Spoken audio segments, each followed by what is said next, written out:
Hello everyone, welcome to the first of however many we do of Lesbians Talk Skype about movies. That was really great. That was brilliantly timing. When the Skype came up like that. Yeah. We saw Evil Dead, not The Evil Dead, or Evil Dead 2, Dead by Dawn, or Army of Darkness, which is in the UK sometimes called Army of Darkness, the Medieval Dead. It is called that? Occasionally, yeah. Not often, but sometimes. Wasn't Medieval Dead a video game? I don't know, but... It was a video game where you played a skeletal knight. And it was like for PS1 or something, or in 64. Somebody Google that for us, because we're doing this Army of Darkness, Medieval Dead, I think is a superior title than Army of Darkness, because it plays in with Evil Dead. But, yep. Now, the way this is going to go is that we're going to give a overall view, spoiler-free, that'll go for the first few minutes. Then we're going to go into spoilers and talk about it in more detail, and hopefully this will not be like me and Arnicarian's very, very, very, very, very long-winded ones that go to tangents. We talk about other stuff, you know. Dashboard confessionals. Yeah, we try. Not the band. They actually sit there and look at the dashboard and confess it all. We hopefully will, limit that for actually lesbian talk, which we're going to record like in a day or two. The next one. Yeah, Sunday. Kippers he has opinions, so. Yeah, he saw the movie too. Somehow. Yes. Anyway. He pirated it. He did. It was a bootleg. Anyway, general review.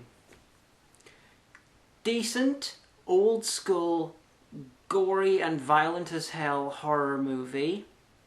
I have to say it's a little bit weird to see such old school violence and gore in a horror film. It was a lot of violence. Yeah, almost no CGI too, except for like the fire. Well, the thing is that I was thinking about it versus like a trauma movie, and oh, sorry, I'm out of shot. It's weird to be we can see ourselves, so it's because the thing is never mind. But like in a trauma movie, you're like his head just exploded, holy shit, or look at the size of the penis that came out of his mouth. I don't know. But in this one, it was weird because it actually looked like, oh Jesus Christ, he just pulled that sharp thing out of his. Oh God. Yeah, there you go. Although that actually happened in another Evil Dead film. We'll talk about this later on. There are a lot of references to the other Evil Dead movies. Yeah, very, very good. What I found weird in juxtaposition between this one and the other, and because it's the old school form of gore, but it looked very clean, like a new school thing, just entirely in the camera. Everything looked sort of modern and nice. But that comes down to how it was shot, what it was shot on. What was it shot on? Not sure what the camera, but it doesn't look grainy like the other Evil Dead films. I'm guessing it's some sort of high-end digital camera. Because that was way back in the day. Well, the first when, they recorded movies by chiseling into stone and holding them up real quick for. Well, the first Evil Dead was recorded on 16mm. I believe that the second two were recorded on 32mm. I mean, no offense or nothing, but if you look at film from the 80s, my iPhone has better resolution. Well, that's one of the things. Film is not a perfect medium, and that's one of the reasons people find. You guys can't see this. My cat is totally licking her hand right now. Film has a particular look that this really should be on Lesbian Talk. Film is imperfect, and and that's what gives it the signature look. We'll get back to this next week. Yes, hopefully, if we remember. Yeah. This definitely gave them more of a reason to be in the cabin. I liked that. Because I always watch horror movies, and I'm like, why is everyone in the world stupid except me? Run the fuck away. But I watched it, and I was like, I'd have done the same thing if it was me. Especially after the monsters happened. Well, obviously after the monsters happened. You know what, there's that little bit of reality that you can keep for so long in a horror movie, maybe it was a rats. Maybe it was a SARS. I don't know, But then, when shit gets real and demons are about... after that, it's too late to run away. Yes. It was, okay, it was, as I said, it was very, very solid. At the end, the ending came very, very quickly, and I'm not entirely sure what ended up being the villain, who that was supposed to be. I know it was mentioned as some sort of extra character in the book who was not in the mythos previously to this film. At the end it got a little bit confused. There are events that happen in this which are beautifully Evil Dead level of ludicrous, but because this film is played a lot more serious than the other ones, it feels a little bit out of place. She was laughing. There was like dismemberment, and like everyone in the audience was like, "Oh, not his! Oh, gee! Oh, her! Oh, God!" And she's like, "Oh, look at that!" And I was like, "I'm eating gummies." And I was like, "It's an Evil Dead movie. You're supposed to do this." Yeah, but sometimes when you laugh in the theater, you have like this evil Diamanda Hagen quality about you. I don't think you're aware of it. Oh, and at the end of at the end, it literally rains blood. A Slayer song became literal reality. Do you think they got royalties? I don't know, but it rained blood from something sky. It's raining blood. Hallelujah. It's raining I can't remember blood. the lines to Raining Blood now. I was originally going to say it was an ejaculated sky because I wrote when I was younger. I wrote a parody of Raining Blood called Raining Cum. Of course Raining you Cum did. from an ejaculated sky. Of course you did. I can't remember the original lyrics now. That's annoying. It's a good thing we didn't meet in middle school. I think I would have been afraid of you. You're afraid of me now. That's true.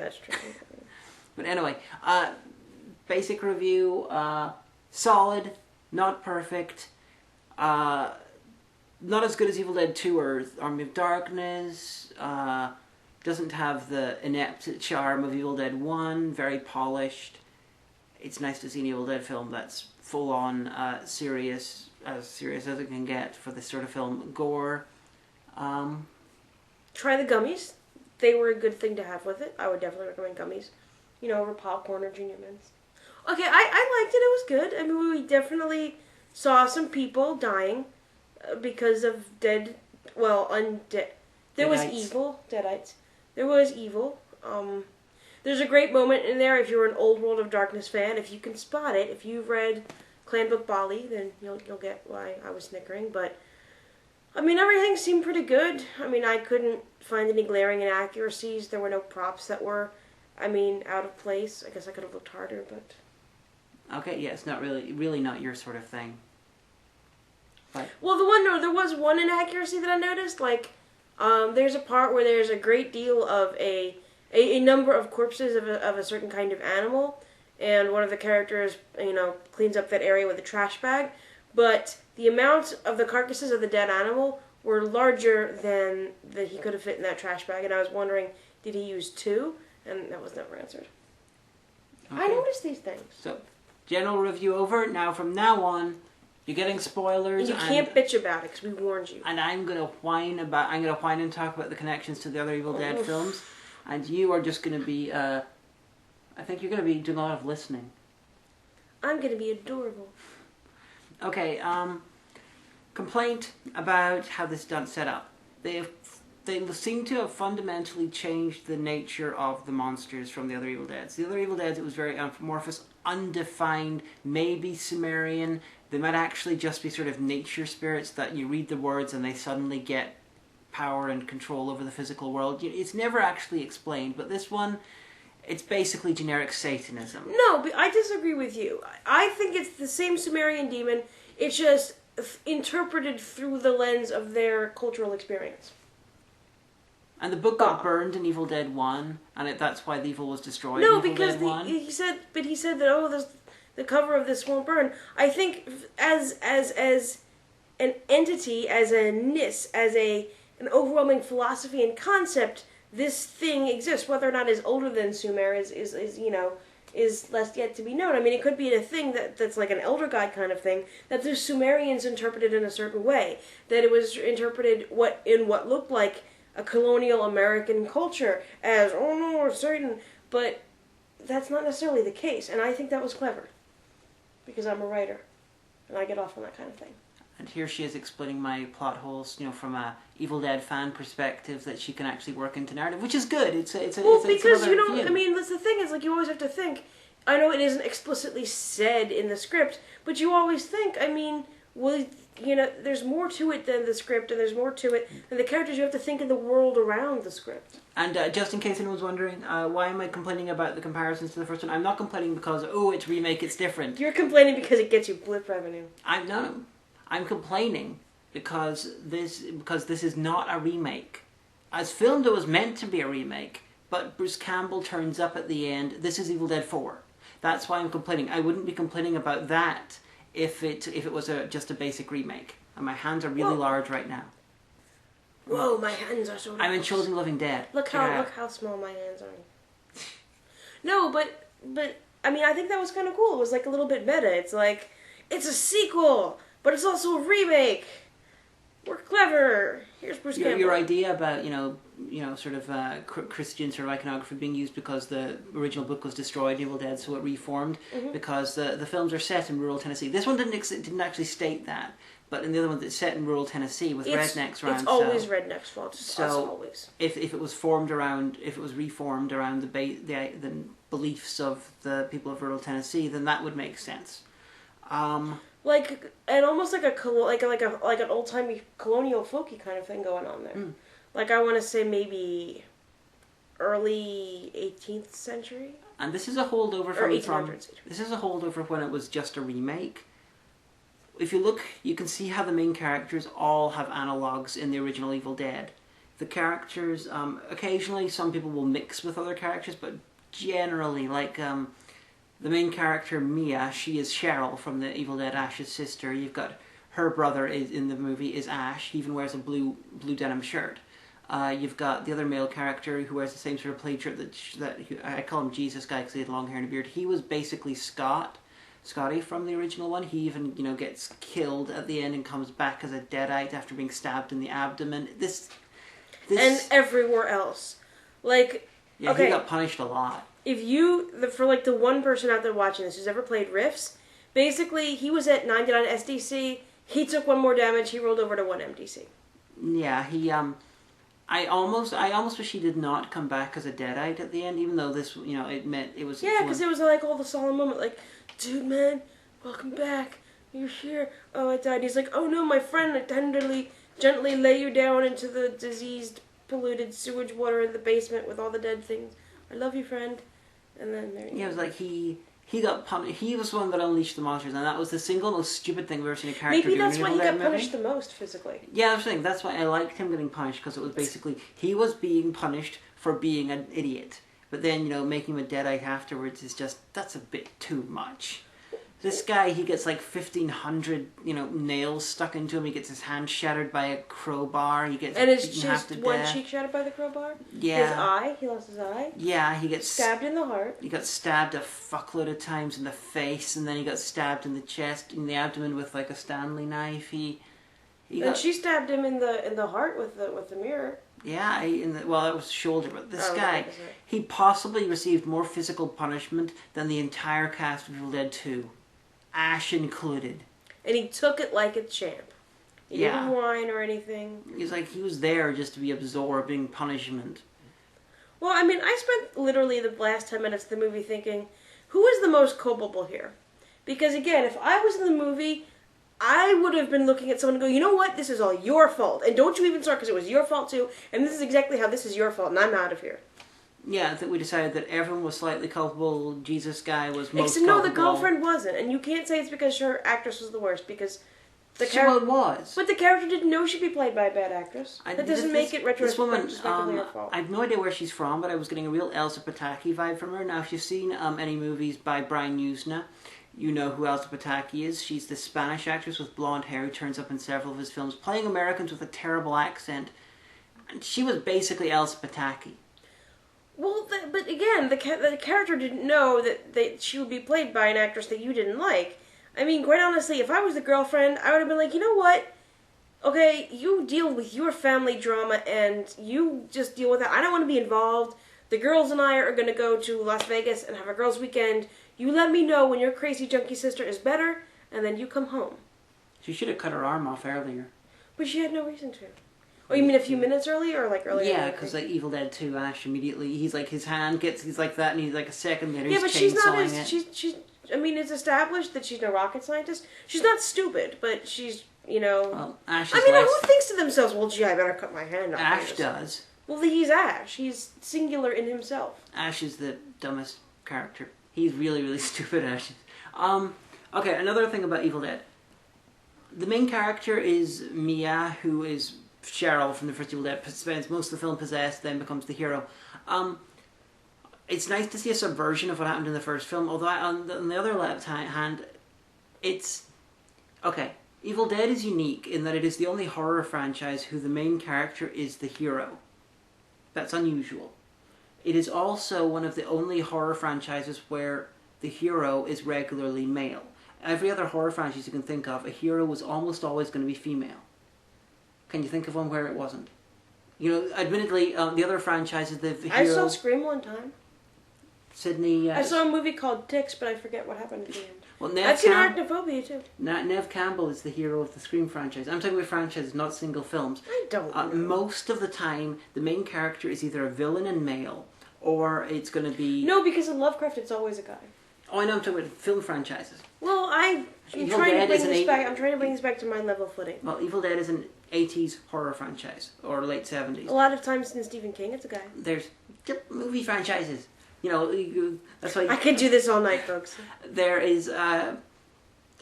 occasionally you get something like Friday the 13th where you had like Tommy, what do you call him, played by Corey Feldman. He was there for like two episodes. But generally, the single main character of a film is going to be the villain, or if there's going to be a hero, they're going to be episodic, turn up and then die, and generally they're going to be female. So Ash Evil Dead is completely unique. That's really weird. Why is it like that? You'd think like it would be more misogynistic in like modern culture. Well, you could argue that it is misogynistic, but that's a different subject. Oh. So who we need? We need Dracula, but that's another story. So having Ash replaced as main character in this by Mia, it's a shame on one level because this is the only horror franchise with a recurring male hero, and that makes it different. It's a bit like having a Ring sequel where the villain's a guy. They just get rid of Sadako and the villain, or Samara if you want to watch the shit one. It could be a samurai who died honorably, but he was pissed about it. Could, yeah, but it just gets rid of one of the unique factors because Ring is one of the few horror franchises that has a female villain. And replacing the villain, you know, to make the series slightly more generic bothers me. I prefer things to keep their uniqueness. Yeah, actually, that's a recurring thing with this. My main problem with this film is it's more generic than the previous ones. Possibly because it's not Sam Raimi who's behind it. Sam is eccentric. He supervised. Yeah, he did. So I think that's my final thoughts on it. It's good. It's Evil Dead 1, equal to Evil Dead 1, not as good as 2 or 3. They never got to eat dinner either. Well, no, I just remember because you were using the electric knife to cut like whatever like meat they had, but they never actually ended up eating dinner. That's unfortunate. Yeah, they were only there for like 6 hours. Yeah. Evil Dead 1, I'm fairly sure they spent a little time there. Oh, the references to the original. There was a hell of a lot of references, apart from just the characters dressing and being similar to there was the first title and the... Yes, there was the title, although the was not in the title. They should have called it Book of the Dead, the original title of the Evil Dead. Or These Bitches Are Witches, which was the other considered title to replace it. In Evil Dead 1 you had the silly little sort of mirror on a chain that came back but covered in wood, and you even had it on the ground shaped like a skull with its wiring, with its sort of necklace part shaped like a skull. That then when she picked it up. Oh no, he gave her the necklace at the beginning. Oh and yeah, but then she picked it up at the end. Oh yeah. And it was the necklace part was shaped like a skull, which was a reference to Evil Dead 1 when they did I thought it was shaped like, it looked like this kind of like a Hindu pattern, and I was expecting when he gave it to her to say, I got it for you in India because I love you. Oh well, the actual design of the thing, originally it was just a metal chain with like a mirror in the end. Oh. And so they added the wood and stuff to it. But I'm talking about when it was on the ground and she picks it up, right at the end, the necklace part is sort of wrapped around and, you know, to make it look vaguely like a skull. Oh, I didn't catch it. In Evil Dead 1, they did I was too busy thinking, when did he have time to restring those beads? In Evil Dead 1, that was when it was on the ground. There was one scene where Ash picks it up, and it's just designed to look like a skull. Sam Raimi said that was their attempt at doing some sort of subliminal horror, you know, It's not really subliminal. I mean, you're already doing a horror movie. It's not like everyone's going to be like, I thought this was a documentary until now. Well, it was supposed to be a subtle scare, and Evil Dead 1 was not frightening. It was accidentally funny. That was why it became a classic. At least it's not accidentally racist. That's topical. Why? Because that song. Huh? There's a song called Accidental Racist by, like, some country guy in LL Cool J, and it's, like, the worst song ever, and everyone's upset. Oh, yes. Let's see, other references to this one. Cheryl and Dr. Noby from the first film, they used some of the voice there. They used the name of the book from the first film rather than the second for some reason. The Omega mentioned the cats being strung up. In the original film, it was gourds. I really wish there was a poster for like the remake of A Nightmare on Elm Street, and it had been torn in half and like posted on the wall, because one of the things in the original Evil Dead was a poster for a film by Wes Craven. They tore it in half as if to say, "This Look, is you, Wes Craven, we're better than you." Yeah, it was a reference to say, I'm gonna go on to direct Xena and Hercules. It was basically to say this was more frightening than that. And then of course, then they came back and had them watching in one of the Nightmare on Elm Street films. They had Johnny Depp watching Evil Dead. And then in Evil Dead 2, they had a Freddy claw hanging from the work shed. So is there a feud? Is this feud still going on between I think, not really, but the Necronomicon then turned up in Friday the 13th Part 8, I believe, and Freddy's glove turned up in that as well. It was like these little franchises were referencing each other, and just as a side... Technically the Necronomicon is from Lovecraft anyway, I'm just saying. Yeah. But just as a side note, I'm really sorry that Freddy versus Jason versus Ash never happened. That would have been beautiful.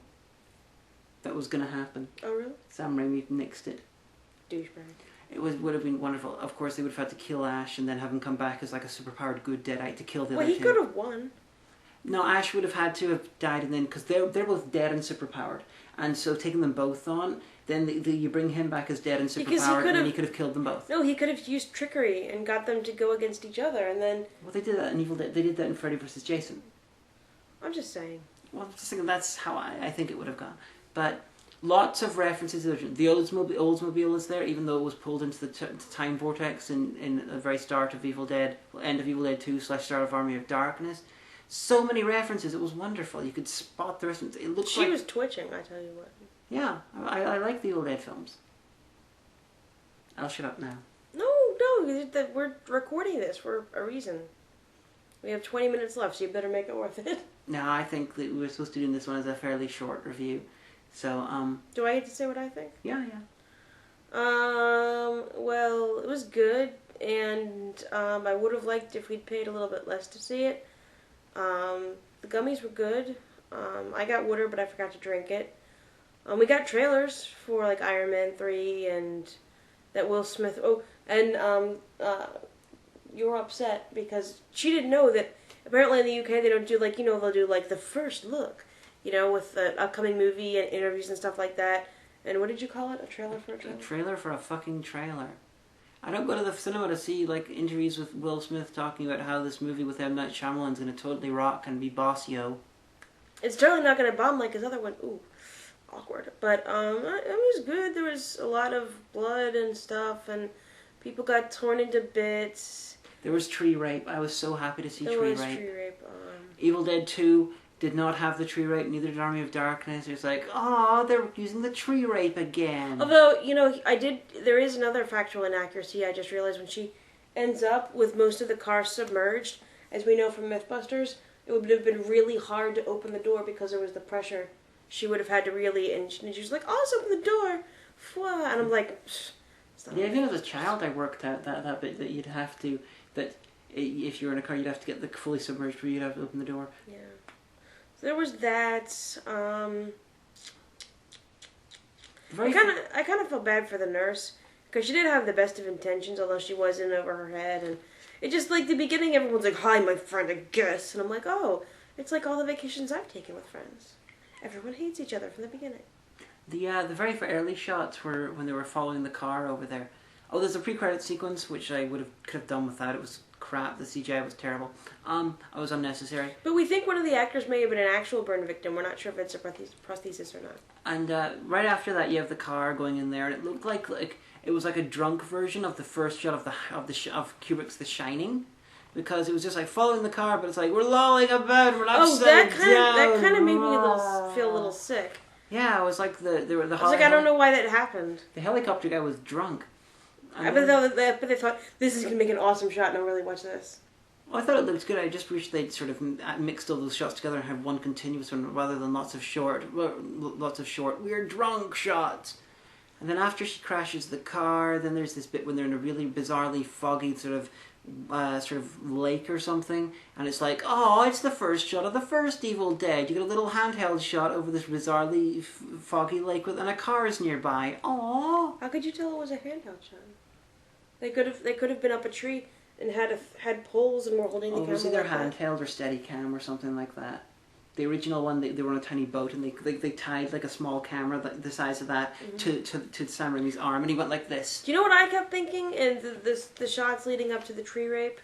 I wonder how many takes it took this poor actress fumbling around in the sticks like that, getting all scraped up for reals, before they were like, all right, we got a few good takeable shots. Good takeable shots. Oh yeah, the one who played Cheryl and who that happened she got to. Scratched up, I guess. Yeah, she got completely fucked up in the original. But the insurance company in the credits, the insurance company that in one of them was called Momentous Insurance Coverage. Wouldn't you want to work for that company? Where do you work? Momentous. Obviously, I was paying attention to the wrong things. Yes. Well, I think about things like that. If I'm not drawn into the story because I care, then I'm thinking like, I wonder what the actors were thinking. Was it really cold? I hope they took them out to dinner after that, or or how did they do that shot? Why is that overexposed like that? We should ask Brad Jones. I bet he would know. And you were like, oh no, it's the demons. And my friend who couldn't stay because she had to drive home, she was like, oh, things and stuff. And I'm thinking like, those are neat props. I wonder if they got them at the thrift store. Did they make them? I just had a thought. I think about things. Every single time we do a vlog for a movie together, either it's something that that you're familiar with intimately beforehand, like The Hobbit, or if something that I'm familiar with infinitely, like with Evil Dead or the Avengers. Well, you had The Hobbit and Silent Hill, so it's like there's never going to be a film that we see that both of us go in there clean. We might. I'm sorry, honey. If I'm not interested to the point that I lose myself, when my brain starts to fidget and I start wondering about practical things. That's fine. That's fine. But anyway, I think we might have thought of some things to discuss in the next Lesbian Talk, which will actually be about a week and a half for you guys. And we're probably going to do another one of these because guess what we get to go see when it comes out? Iron Man 3. I can't wait. Another movie about superheroes. You love Iron Man. I like Tony Stark. I think Robert Downey Jr. is a good idea. He's the main character. Good job.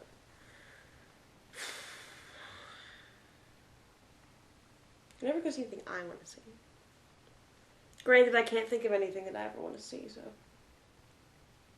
And okay, if Mythbusters was in the theater, I'd go see it. We saw Birdemic.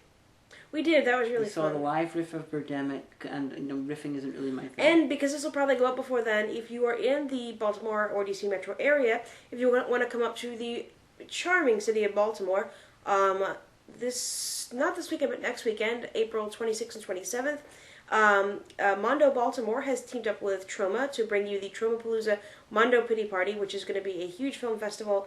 The Taint is going to be screening. There's going to be a sneak peek for Return to Nukem High, and a screening of Birdemic 2, which we are hopefully we're going to try and see all three of those. All the CGI birds you can handle. And we're going to be covering it for Project Million Entertainment. Do-do-do-do. We need a little jingle, like NBC for Project Million, so I could have sang it. Yeah, me. I think that might be copyright. Somebody get on that. Get on. We'll pay you. Don't worry. Yeah. So if you don't get to go, watch this space. We're going to do some sort of video about about Baltimore Tromapalooza 4 p.m. each. Live vicariously through our exciting lives. So I guess we're done. Does that mean that we can watch More Bizarre Foods now? Yes. We'll see you next time, everybody.